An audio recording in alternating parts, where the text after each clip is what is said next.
নমস্কাৰ, মই পৰেশ মালাকাৰে প্ৰাসংগিক প্ৰশ্নলৈ আপোনালোকক আদৰণি জনাইছোঁ। উজ্জ্বল ভূঞাৰ বক্তৃতা আৰু ৰাষ্ট্ৰীয় প্ৰচাৰ মাধ্যম। আকৌ ন্যায়াধীশ উজ্জ্বল ভূঞাৰ বক্তৃতাৰ বিষয়ে আলোচনা কৰিবলৈ বাধ্য হ'লোঁ। এবাৰ সম্পূৰ্ণ বেলেগ এটা পটভূমিত।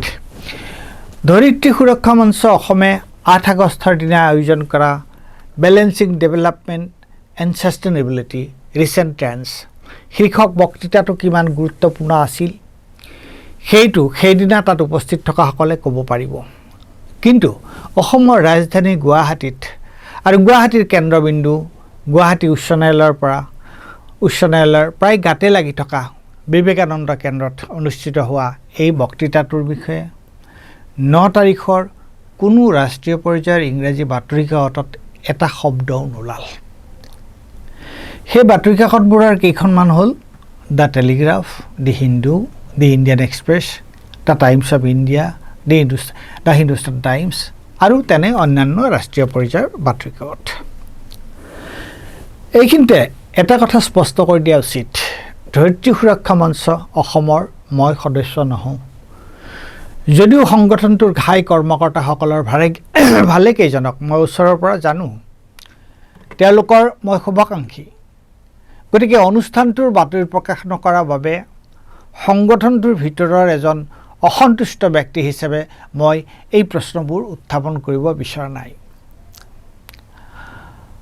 বা কোনেও মোক এইটো কৰিবলৈ কোৱা নাই। নাগৰিক হিচাপে বা প্ৰচাৰ মাধ্যমৰ লগত জড়িত এজন ব্যক্তি হিচাপেহে মই এই প্ৰশ্নবোৰ উত্থাপন কৰিব বিচাৰিছোঁ।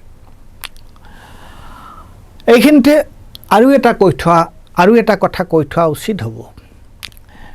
যিকেইখন বাতৰি কাকতৰ কথা ইতিমধ্যে উল্লেখ কৰা হৈছে, সেই আটাইকেইখন বাতৰি কাকতৰ স্থানীয় সাংবাদিক কেইগৰাকী মোৰ চিনাকি। তাৰে কেইজনমান মোৰ ভাল বন্ধু। তেওঁলোকক মই সাংবাদিক হিচাপে যথেষ্ট সন্মান কৰোঁ। তেওঁলোকৰ প্ৰতি মোৰ কোনো ব্যক্তিগত বিদ্বেষ বা অভিযোগ নাই।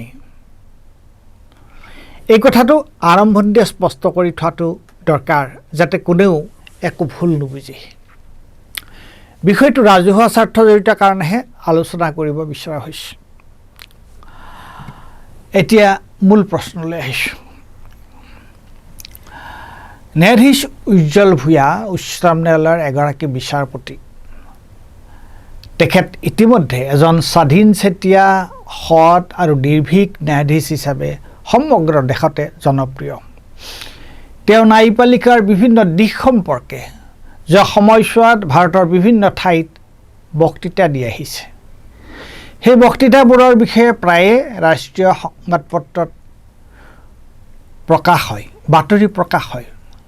তাৰ কেইটামান শেহতীয়া উদাহৰণ হ'ল, যোৱা 22-23 মাৰ্চত তেওঁ বাংগালুৰুত সুপ্ৰিম কোৰ্ট বাৰ এছ'চিয়েশ্যনৰ নেশ্যনেল কনফাৰেন্সত বিকশিত ভাৰতত ন্যায়পালিকাৰ ভূমিকাৰ বিষয়ে দিয়া বক্তৃতা। এই বক্তৃতাটোত তেওঁ চৰকাৰক মতবিৰোধৰ প্ৰতি অধিক সহনশীল হ'বলৈ আহ্বান জনাইছিল। লগতে প্ৰতিবাদ, ছাত্ৰ আন্দোলন, মিম আৰু সামাজিক মাধ্যমৰ পোষ্টৰ অপৰাধীকৰণ, বিচাৰাধীন বন্দীৰ দীঘলীয়া কাৰাবাস আৰু ন্যায়পালিকাৰ ভিতৰত গঢ়ি উঠা ৰজাতকৈ অধিক ৰাজভক্ত প্ৰবন্ধৰ তীব্ৰ সমালোচনা কৰিছিল। পিছদিনা সেই বক্তৃতাটোৰ বিষয়ে the Indian express, Hindustan times আৰু দ্য হিন্দুত বিশদকৈ খবৰ ওলাইছিল।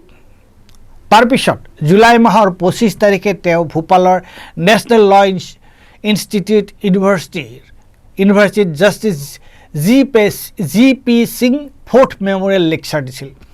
তাত তেওঁ নাগৰিক অধিকাৰ, চিভিল লিবাৰ্টিজ, প্ৰতিবাদ আৰু মতবিৰোধৰ অপৰাধীকৰণ, বুলডোজাৰ ন্যায়, ক্ষমতাৰ পৃথকীকৰণ আৰু ন্যায়িক কাৰ্যপ্ৰণালীৰ বিষয়ে কৈছিল। এই বক্তৃতাটোৰ বিষয়েও পিছদিনা the Indian express, the Times of India, the wire আৰু বাৰ এণ্ড বেঞ্চত বিশদ বাতৰি প্ৰকাশ পাইছিল। একেবাৰে শেহতীয়া 1 আগষ্টৰ দিনা তেওঁ নতুন দিল্লীৰ Vidhi Centre for Legal Policy the Judicial Transparency Index ইণ্ডেক্সৰ বিষয়ে বক্তৃতা দি ন্যায়িক স্বচ্ছতা, কলেজিয়াম ব্যৱস্থাৰ অস্বচ্ছতা, বিচাৰক আৰু তেওঁলোকৰ ৰায়দান সম্পৰ্কে ৰাইজৰ জনাৰ অধিকাৰ আৰু ন্যায়পালিকাৰ উত্তৰদায়িত্বৰ প্ৰশ্নসমূহৰ বিষয়ে কৈছিল। পিছদিনা তেওঁৰ বক্তৃতাৰ বিষয়ে the Indian Express, the Hindu, Hindustan Times, the Economic Times, the Wire, India Today, the Tribune, Bar and Bench আৰু লাইভ লত বাতৰি ওলাইছিল। তেন্তে গুৱাহাটীত দিয়া ন্যায়াধীশ ভূঞাৰ বক্তৃতাটোৰ বিষয়ে ৰাষ্ট্ৰীয় সংবাদ মাধ্যমে কিয় একো বাতৰি প্ৰচাৰ নকৰিলে?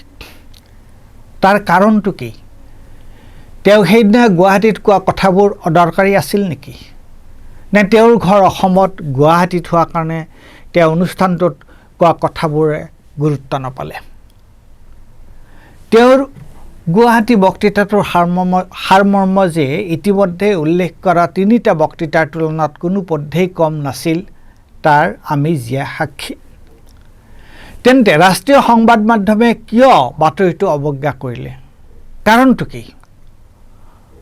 অসমৰ কথাই বাহিৰৰ মনোযোগ আকৰ্ষণ নকৰে কিয়? এই প্ৰশ্নবোৰ প্ৰাসংগিক নে অপ্ৰাসংগিক? ধন্যবাদ।